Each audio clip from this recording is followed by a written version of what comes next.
Hey, everybody. Today we're getting into a topic that really affects so many of us. We are talking about blended families.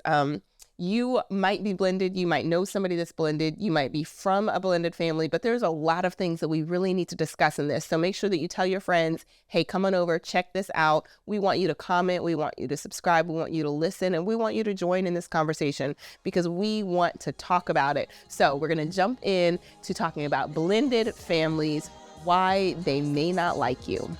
Let's get into it. Thank you for tuning in. We are Tristin and Michael, and you are listening to Fused, transparent conversations for marriage, family, and relationships. We invite you to join us as we discuss topics that are thought about but not talked about. So tell your friends and family to check us out. And please do check us out on all of our social handles and check out our website. It's fusedmarriages.com. What's up, Queen? Okay. I had in my mind as you was talking, I had a coming to America kind of idea. She's a queen yeah. to me. You got to hit it higher than that, though. She's a queen.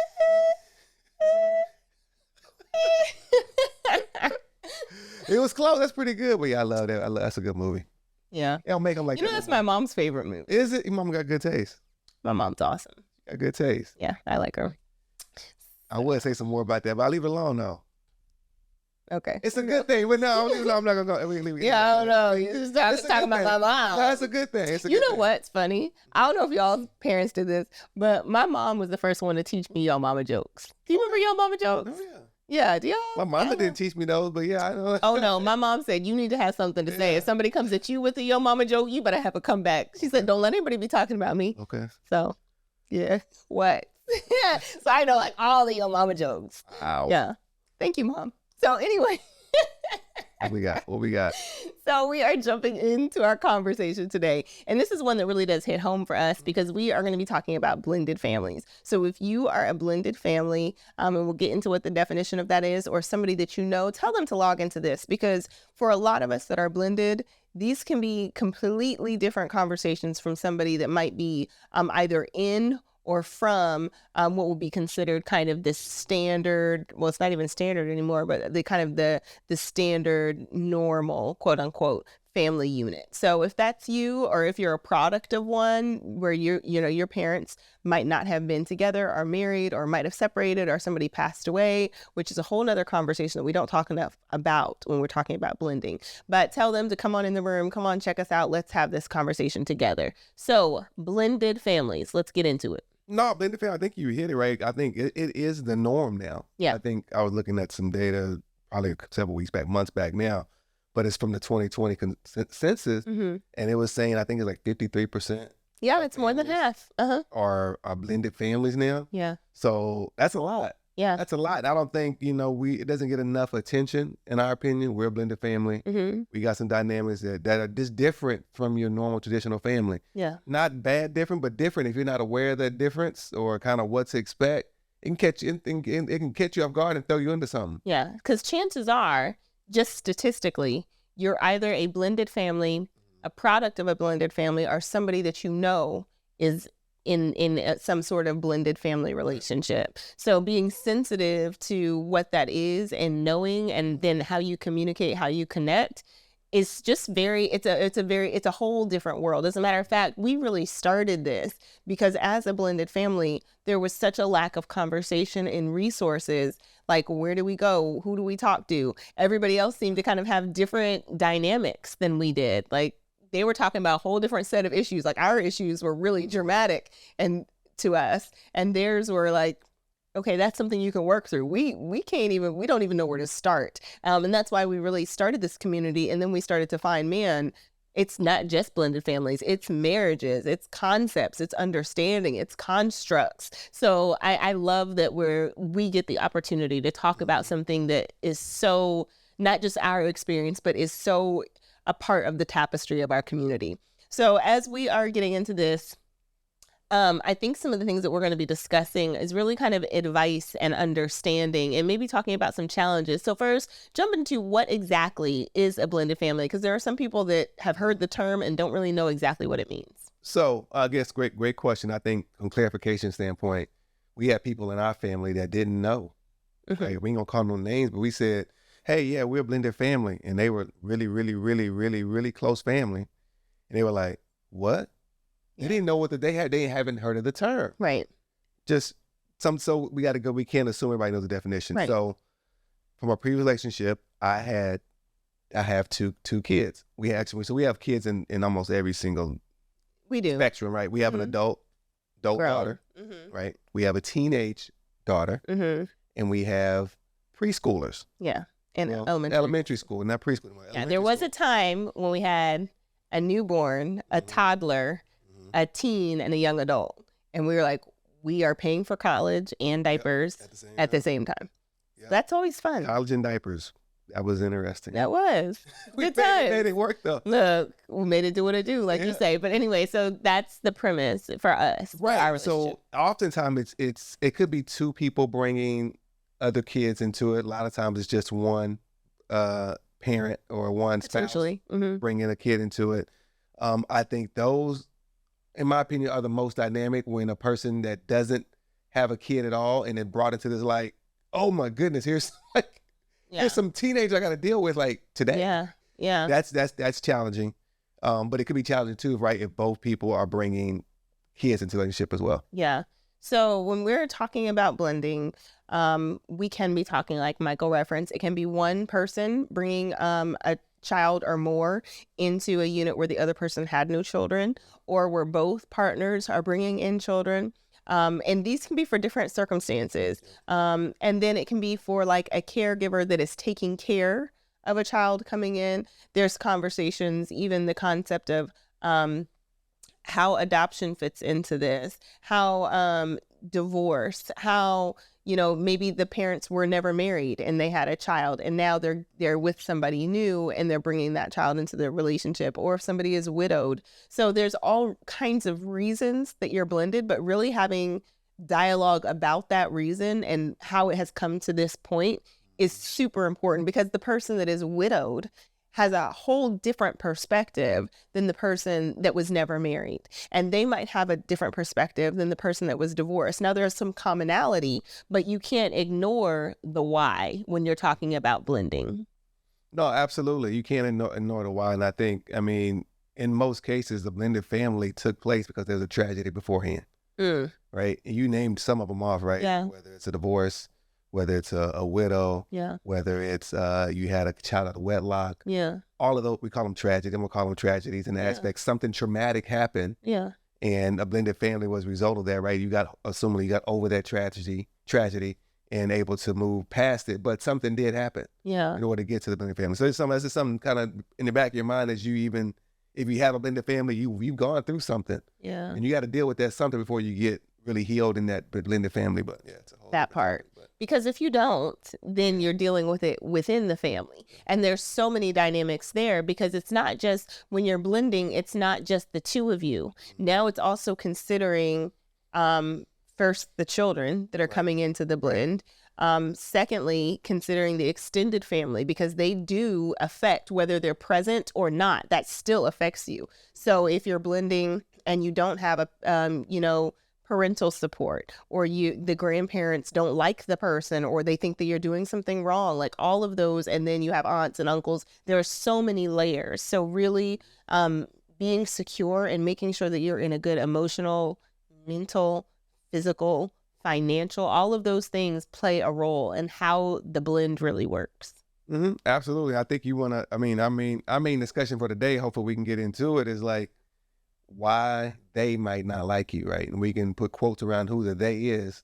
But when you come into a blended family, it's very dynamic, and there's certain groups of people in that family that may not like you. Okay, let's jump into that. Let's get specific. Let's play in the mud here. Yeah. Why they might not like you. So when we're talking about blended families, as we've kind of introduced, there's lots of dynamics and there's lots of reasons. So in this, who would the they be? Why they might not like you? They could be, if we are in a relationship, right? It could be people in my family, right? It could be, talking about it could be parents, could be siblings, could be uncles, aunts, cousins, could be my quote unquote friends. Right.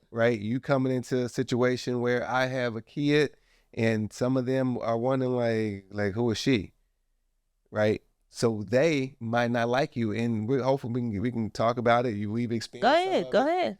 We've experienced some of it, but the idea is that, you know, if you have a blended family, you're trying to figure out, okay, why they might not like me, right? In the aspect of, you look at me like, I want you to dig in it. You dig in it. Go ahead. What you mean? What you talking about? Okay, so we can talk about ourselves, because our blend is not easy. There are so many things to consider, and our blend was extremely traumatic for several years prior and post wedding day. And so really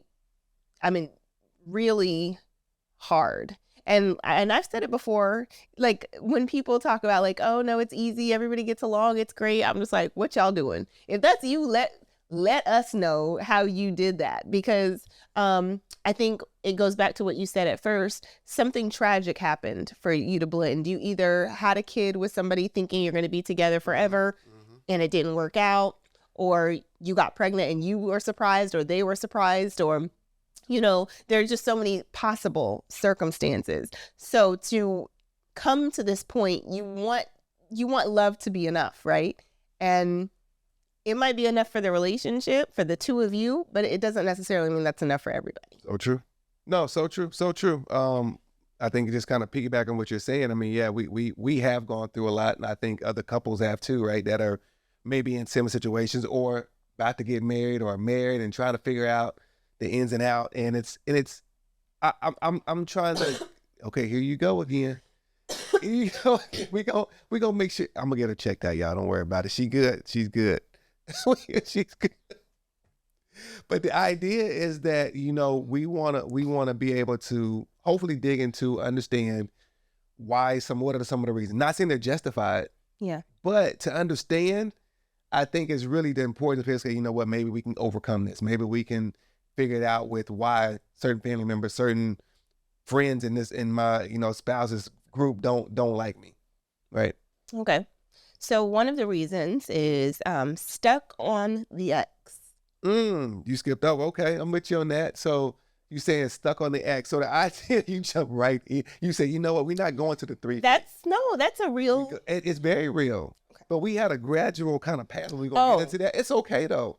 You say, you know what, I'm going to the 12-foot in, and I'm jumping in, and with life vest. Sink or swim. So y'all come on with us. Sink or swim. Come on with us. It's all good though. So stuck on the ex. So the idea, like, so this person has been with somebody before, they had a kid with them, whether marriage is relational, whatever it is, they had a kid with them. They may just like that person a little bit better than they like you. And part of it may not because of you, maybe not, but it's that they're more familiar with that other person. Yeah, depending on how long that relationship lasted and everything. The kid is older than. It could be generationally too, because depending on what generation somebody lives in, they might have an expectation like, okay, this is supposed to work. Y'all have a kid together, y'all make it work. And and that can be a generational thing versus, okay, well, if they've shifted, then let's accept this person, this new person. So potentially. Yeah, I mean, we've had some dynamics, right, with that, in the aspect of, you know, the kids that I brought into a relationship were a little old. I say older, 7 in one case, and maybe in 6 and 15. 16. No, it wasn't quite 15, 11, 12, whatever. It's close, and they were preteen and in elementary school, right? Yeah. So the idea, people had seen, you know, the mothers and this, that, and the other, and kind of got familiar with them, and you're a new face. They're like, who is she? We ain't talking about you. And like, they didn't know you though. So you're an outsider coming into this situation with the kids and with myself, and they're like, okay, is she for real? That's probably the first question anybody have in mind. Is she for real? Yeah, I think that's a big one. People wonder that a lot. Like, why are you there? I know, like, she gonna get married and kick the kids out. Now for me, very painful, not because of the exes, but because I really did care about the kids. So sometimes you'll get like, she don't really care about them. Their mom cares about them. Like, it's not possible for multiple people to care about your kids. Like, blame that on Hollywood though. Yes. Because there's no positive image, very little, like, being portrayed out there. Maybe that's something we can write about, you know, where there's actually positive. I might. The Brady Bunch was a good one. I'm just saying we had that. I mean, they don't call it, that was the biggest blended family I know about, but. That's true. People don't even think about it. Yeah. So, but like that image is like, you always hear about the wicked stepmother, right? So people in their minds, and they haven't seen it, that's what they have in their minds when somebody comes to situation. So. Yeah. Yeah, I agree.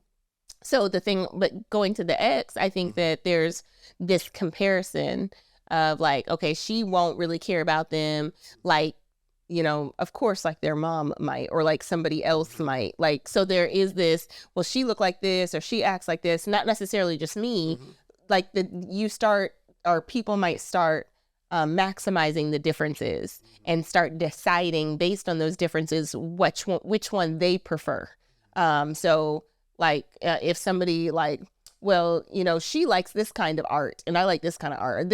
She cook like this and I prefer this. And it might not have anything to do with the spousal relationship. It might just be their own preference. So really considering like behavior. So you can kind of dismiss the nuances with the new person because you're so conditioned to only think of this child being influenced by the ex.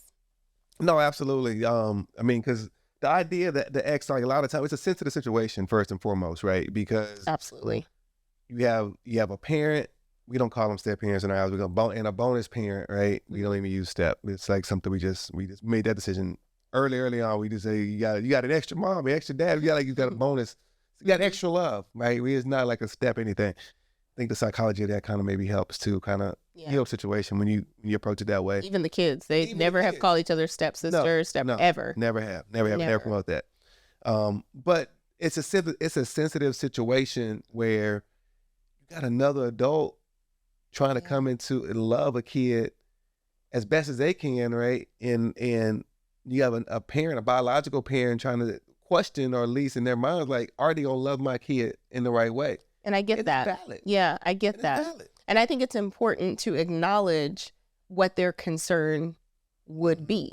I, as a parent of my biological children, I am concerned about who their teachers are, you know, like who's over their friends, who are their friends parents. So I can't imagine if I'm sending them to a home where somebody's going to have a completely different set of rules. And that's something you can't control. If my son's teacher is behaving a certain way towards them, then theoretically, not even theoretically, I could move my child out of that class. But that's because I have ultimate say over what's happening with him at this age.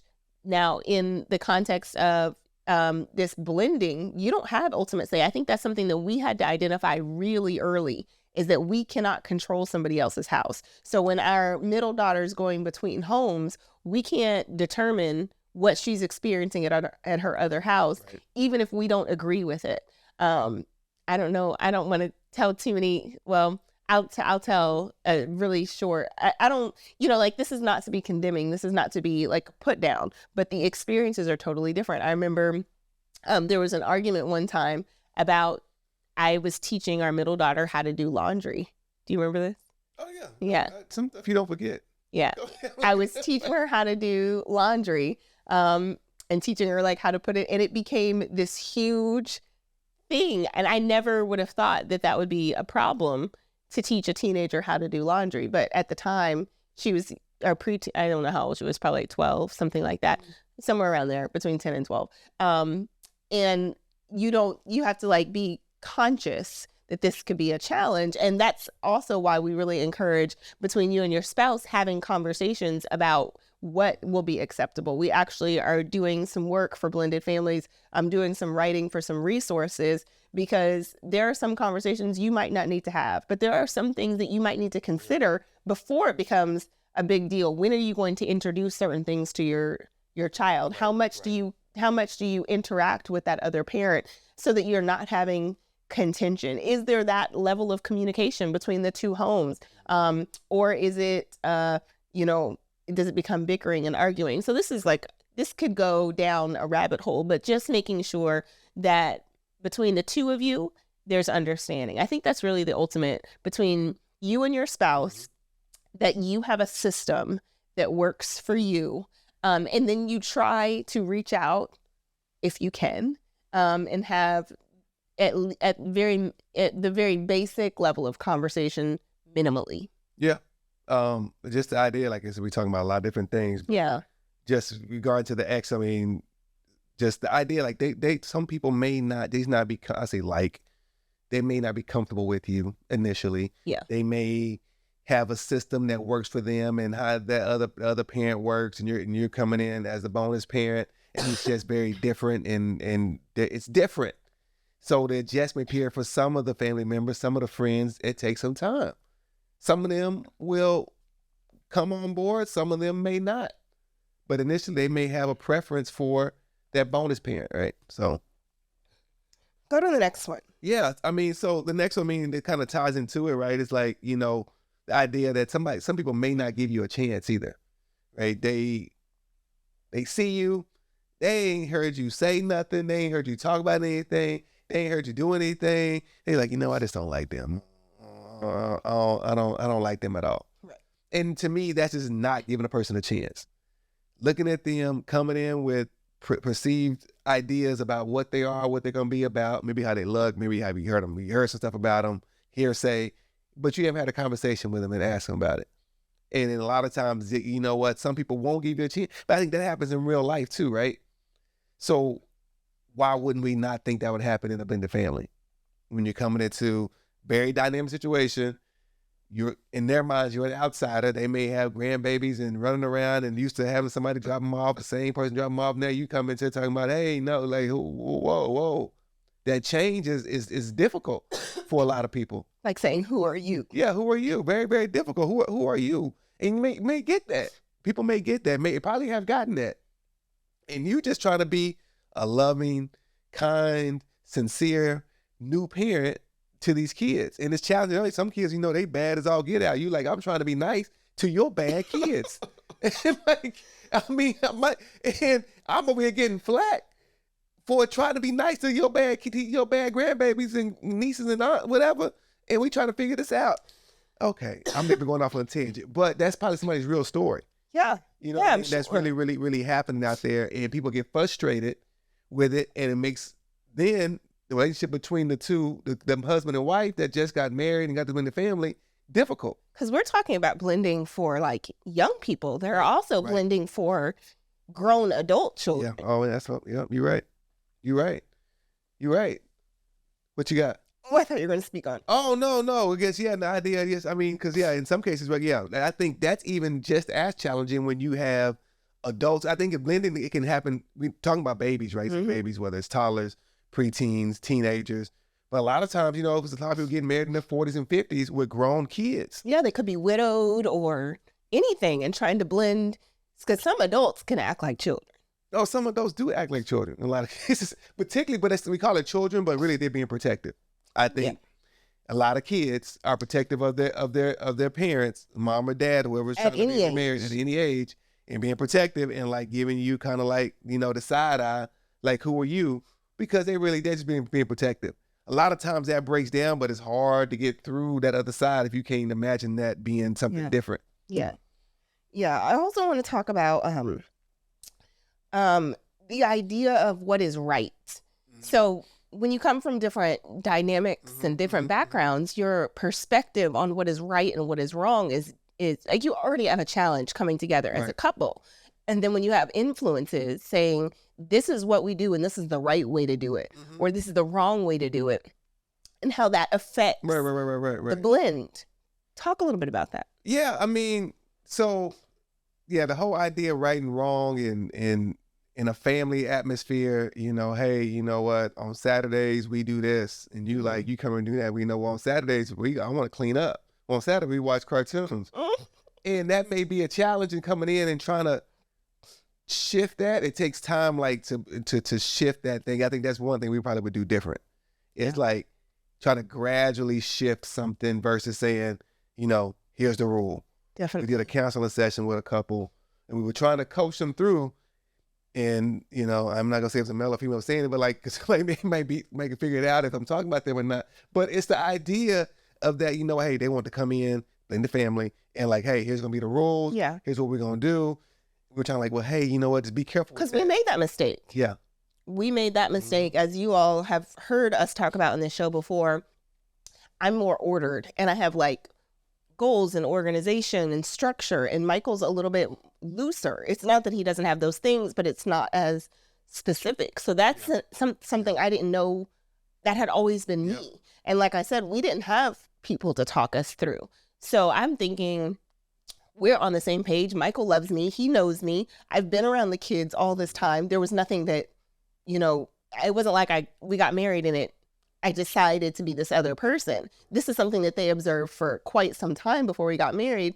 And I don't mind telling our story because it became a problem. And then it became a problem between us because it came off like, okay, I am that wicked stepmother. Now I am, clean up and do this. And that was not it at all. We had always done that. But just know, if you're blending, if you're not yet married, or even if you are and you're like, where does this come from? Some things get heightened because now it's permanent. Now it's real. Now you're there. Now it's not just the girlfriend or the boyfriend. Now you're going to be in the picture. What does that look like emotionally? What is right? Like, hell, I remember like our daughter would like get in the bed with us, and I was like, this is weird. To like, she her legs, she's tall, and she was tall then, and she'd be like rubbing her leg. I'm like, you like, what is it? She like, yeah, that whole dynamic of what's right. Like, does a parent want that? The other biological parent want that? What does that look like? And just kind of throw another little spin on like, right? Some people are maybe questioning in the aspect, are you the right person for them to elevate them, right? For the spouse or for the kid? For both, right? Because most people want the kids and that person, that other spouse, to be elevated from where they're at. They came out of a traumatic situation. They don't want to see anybody pull them down further. Yeah. So they're questioning in their mind, okay, is this person capable of helping navigate this person to that level where they think they should be at? Yeah. And that's a question people have. They may not like you because of that, or at least question like, okay, I don't see it in him, or I don't see it in her. You know what? He gonna pull her down. You know what I mean? Or she gonna pull him down. The people ask, they come to some conclusion, and they stand on that side until they see different, or until you show them different. Sometimes showing them takes time though, in order for them to be able, people to be able to see that. And in that time, you can get really hurt because that's a whole nother part of blending. It can be very painful. Yeah. Be very, very painful. Idea, like, just because the blending actually, it doesn't affect necessarily also just the bonus parent. It could be flipped on the other side, right? The person that comes with the kids. Oh, okay, they over here got all these kids. They're looking for a ready-made husband, looking for a ready-made spouse. You know what? To come in there, wife, to come in there, help take care of these kids. This, that, and the other. While they go out there and work, they all kind of stuff happens where it's just very different when you're trying to blend and you got to deal with the personalities. You're almost forced to, right, in a unique way that you want to deal with. If it was just you two, no kids coming into it, that's dynamic as it is. But you bring kids involved, it makes it that much more dynamic. Because sometimes the relationship, like, it might not work because, and I'm not saying it shouldn't work, but because of these other dynamics, because of how hard it is to actually blend, to bring together these philosophies, these, these modalities, these different things that you have engaged in before the relationship, and trying to make that work. So last word on this, because we really could go on and on. Yeah, I think the whole blended family thing it's something that needs to be talked about more. Yeah. And we'll make it a point, at least on our end and our platform, to talk about it more. I think it needs to be understood more in the aspect, okay, how did maybe couples like us overcome, at least we ain't overcame everything, but the situation that we have come through, how do we elevate ourselves past it? How do we live through it, right? Whether it was, dealing with the kids and trying to figure out what chores they should and shouldn't do with a bonus parent, and the biological parent didn't see it the same. Like, what does that look like? How do you navigate that? What kind of conversations do you got to have with that? How long do you wait? How long do you wait to kind of, transition to say, hey, here are the rules at our house versus the rules in this or even how do you introduce them? How you introduce the rules. Yeah. All these things come up, and like, there's no rule book for it, first and foremost. Like, there's no playbook to say, hey, here's how you do it. But I think there's some learnings you can go take from things that we've gone through, other couples we've talked to have gone through. I think just being open to, hey, trying to be a resource. If you know something, tell somebody something. So we're going to try to do. So I think that'd be my main thing. Yeah.